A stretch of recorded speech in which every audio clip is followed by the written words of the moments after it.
பிரியமானவர்களே, இயேசுவின் நாமத்தில் உங்களுக்கு என் அன்பின் வாழ்த்துக்கள். சுகமாக இருக்கிறீங்களா? சந்தோஷமாக இருக்கிறீங்களா? பயம் இல்லாமல் இருக்கிறீங்களா?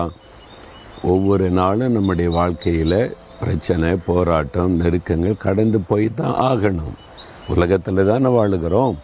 தீமை நிறைந்த உலகம், ஆபத்து நிறைந்த உலகம், பொல்லாத மனிதர்கள் நிறைந்த உலகம்.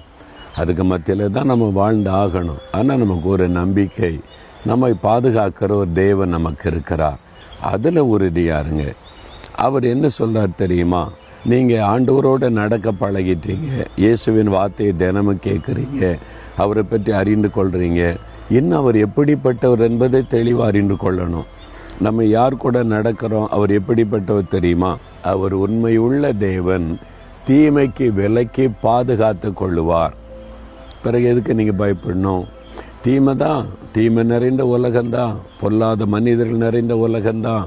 ஒரு பக்கம் கொள்ளை நோயின்றாங்க, இன்னொரு பக்கம் பல ஆபத்துகள்ன்றாங்க, இன்னொரு பக்கம் இந்த பாதிப்பு, அடுத்து என்ன நடக்குமோ என்கிற பயப்படுகிற சூழ்நிலை தான்.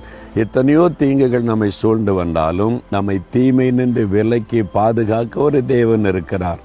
அவர் உண்மை உள்ளவர், அவர் உங்களை பாதுகாக்கிறவர். எந்த தீங்கும் உங்களை சேதப்படுத்தாதபடி அவர் உங்களை பாதுகாப்பார். அதற்கு அவர் உண்மை உள்ளவராக இருக்கிறார். பயப்படாதங்க. ஆண்டவரை பார்த்து சொல்லுங்க, நீர் உண்மையுள்ள தேவன், என்னை நீங்கள் பாதுகாத்து கொள்ளுவீங்க, என் குடும்பத்தை நீங்கள் பாதுகாத்து கொள்ளுவீங்க. இந்த கொள்ள நோய், பஞ்சங்கள், பூமியில் கடைசி காலத்தில் வரக்கூடிய தீமைகள் எதுவும் என்னை சேதப்படுத்தாது. என்னை பாதுகாத்து நடத்துகிற தேவனுக்கு ஸ்தோத்திரம்னு சொல்லுங்கள்.